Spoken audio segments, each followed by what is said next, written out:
ये कहानी मुझे मेरे एक दोस्त ने शेयर की है और जिस इंसान के साथ यह भयानक हादसा हुआ था वह मेरे दोस्त के छोटे वाले अंकल हैं जिनका नाम है अविनाश। तो मेरा जो दोस्त है वो अपने पूरे परिवार के साथ राजस्थान के जयपुर में रहता है, लेकिन उनका अंकल यानी कि अविनाश जयपुर न रहकर राजस्थान के भीलवाड़ा शहर में रहते हैं, जहां पर कपड़े बनाने का काफी ज्यादा कारोबार होता है। तो वहां पर एक कपड़े बनाने की फैक्ट्री में वो सुपरवाइजर का काम करते हैं।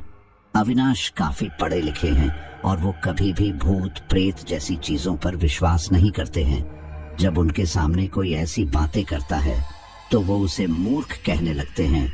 लेकिन एक बार अविनाश के साथ एक ऐसी घटना घटित होती है जिसके बाद वो आज तक उस सदमे से बाहर नहीं निकल पाए हैं। आज भी वो उस जगह की ओर जाते हैं तो उनके मन में भय बैठ जाता है।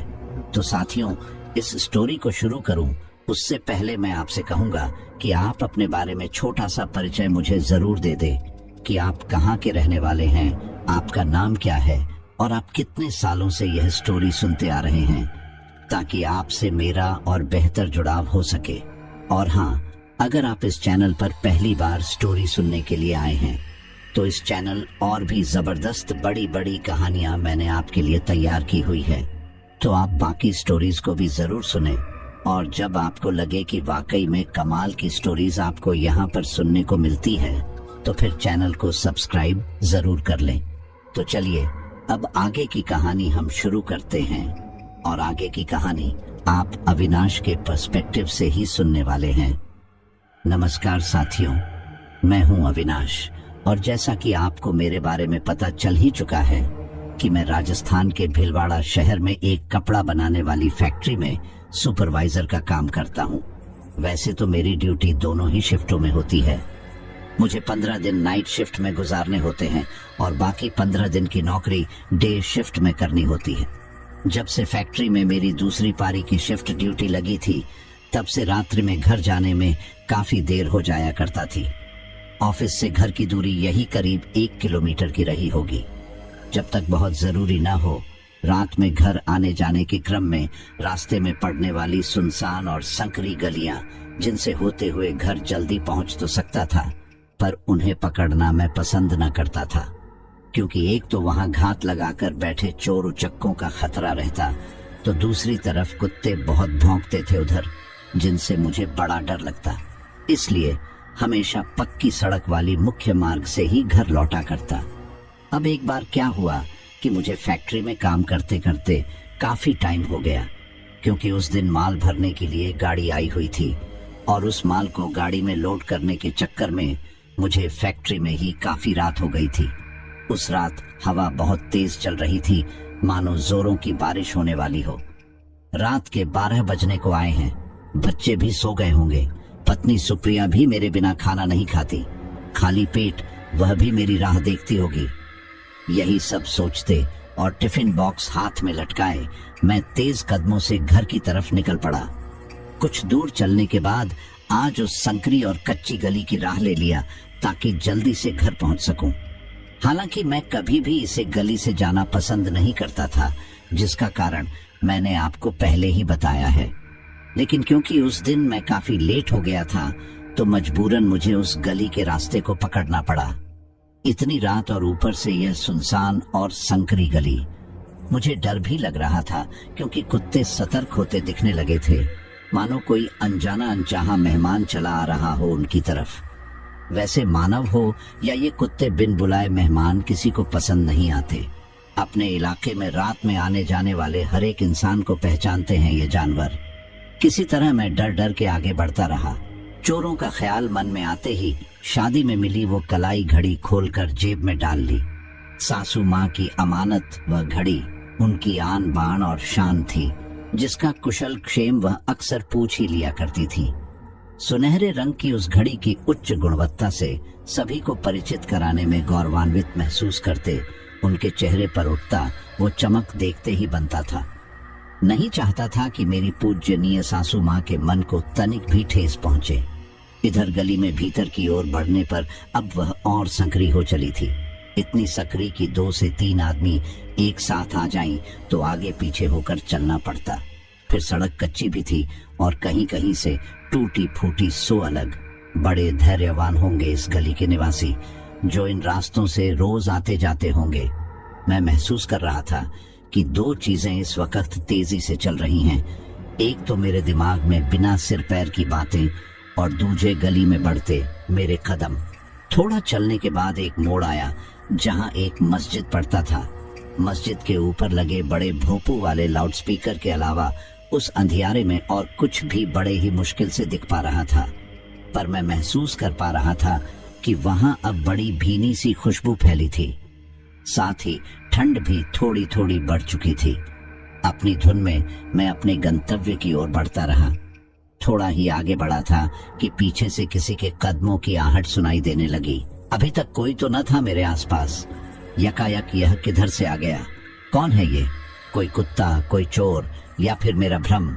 डर भी लग रहा था। न लूटना चाहता था मैं, और न ही इंजेक्शन लेने का मन था। इसी संशय में मेरे कदम और तेज होने लगे, पर कदमों की वो आहट अभी भी मेरा पीछा कर रही थी। अभी तक डरावनी होती यह अंधेरी गली भी खत्म नहीं हुई थी। इसे पार करने में थोड़ा और समय लगने वाला था, पर अब मुझसे रहा न गया और बड़ी हिम्मत करके पलटकर देख ही लिया। पलटकर देखा तो मेरे रोंगटे खड़े हो गए। अचानक से ऐसा लगा जैसे मेरे दिल ने मानो धड़कना बंद कर दिया हो। आधी रात को इस सुनसान सड़क पर मेरे अलावा सफेद साड़ी में लिपटी हुई एक औरत मुझे दिखाई दे रही थी, और वो बड़े ही तेज कदमों से मेरी तरफ बढ़ती चली जा रही थी। तेज कदमों से बढ़ी चली आ रही उस स्त्री को देखकर जान पड़ रहा था मानो उसे भी इस अंधेरी तंग गली का एकाकीपन डसने लगा हो। सफेद साड़ी में लिपटी होने की वजह से उसे इस अंधेरे में भी आसानी से देख पा रहा था। मन को अब इत्मीनान हुआ और शांत चित्त होकर सहजता से आगे बढ़ता रहा। अचानक से महसूस हुआ जैसे वह स्त्री ठीक मेरे पीठ पीछे खड़ी होकर मुझे आवाज लगा रही हो, थोड़ा रुकिए। अचानक मैं दोबारा पलटा, देखा कि सच में पीठ पीछे खड़ी वह तरुणी मुझसे कुछ कहना चाह रही थी। तीखे नैन नक्श, ओजस्वी चेहरा, सुराहीदार कमर, पिंडलियों तक छूते सुनहरे घने बाल। कदकाठी से वह कोई अप्सरा मालूम पड़ रही थी। सफेद साड़ी में खड़ी वह स्त्री अंधेरे को चीरती हुई अपनी एकमात्र उपस्थिति दर्ज करा रही थी। मैंने पूछ लिया, जी कहिए, क्या बात है? जवाब में उस स्त्री ने निवेदन किया कि कृपया साथ साथ चलिए, अंधेरा होने की वजह से मुझे डर लग रहा है।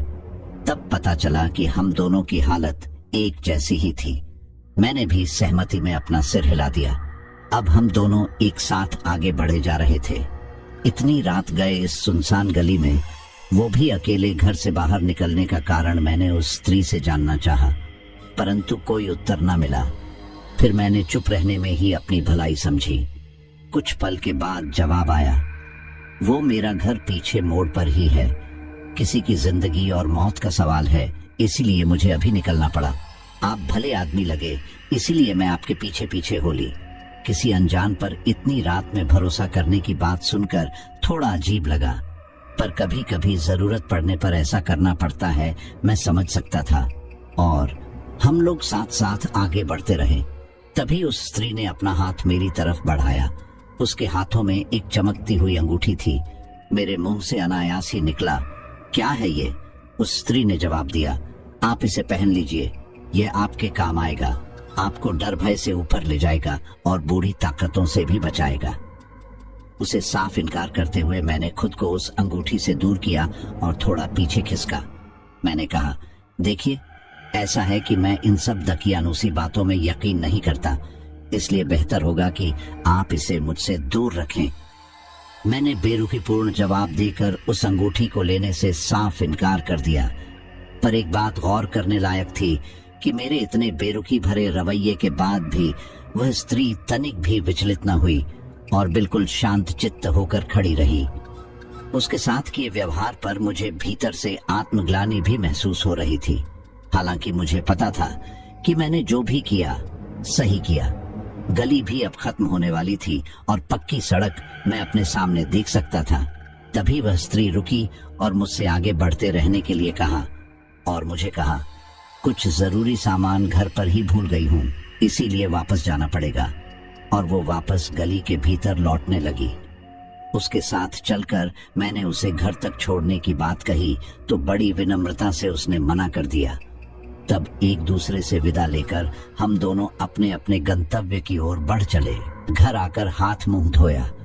पूरा बदन दर्द से दुख रहा था और शायद हल्का बुखार भी था। मेरे कदमों की आहट से सुप्रिया भी जाग चुकी थी।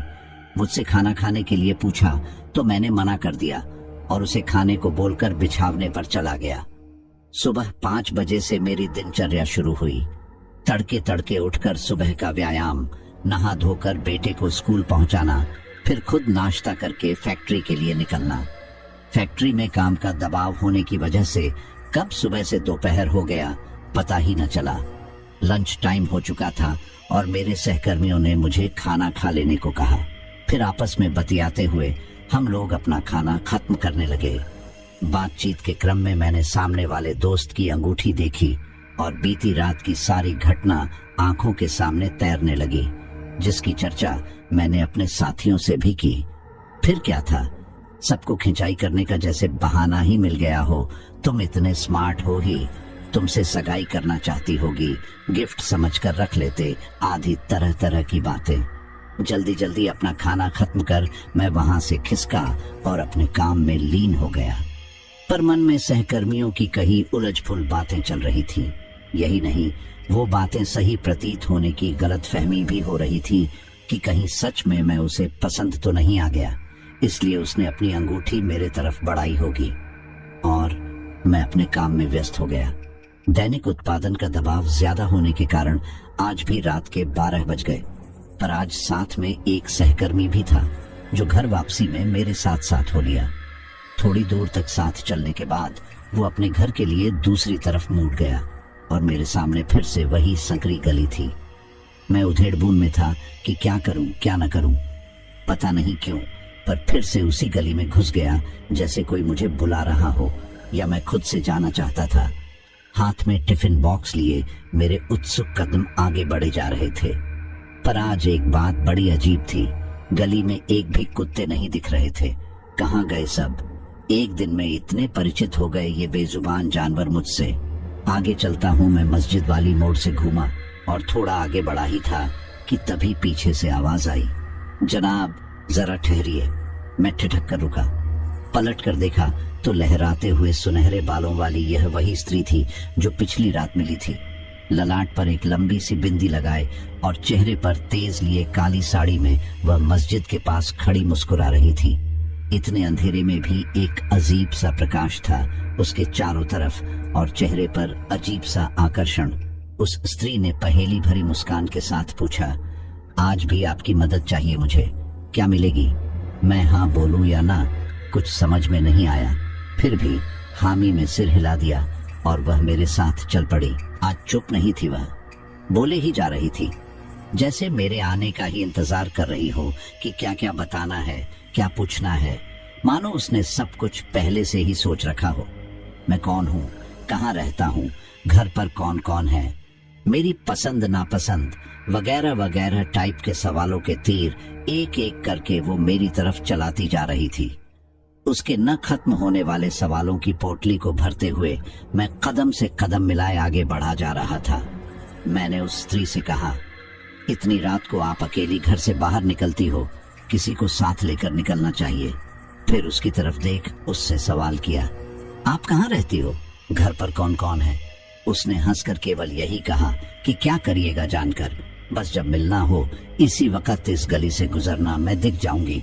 और ठहाके लगाकर हंसने लगी। इस तरह के जवाब की मैंने कल्पना भी न की थी।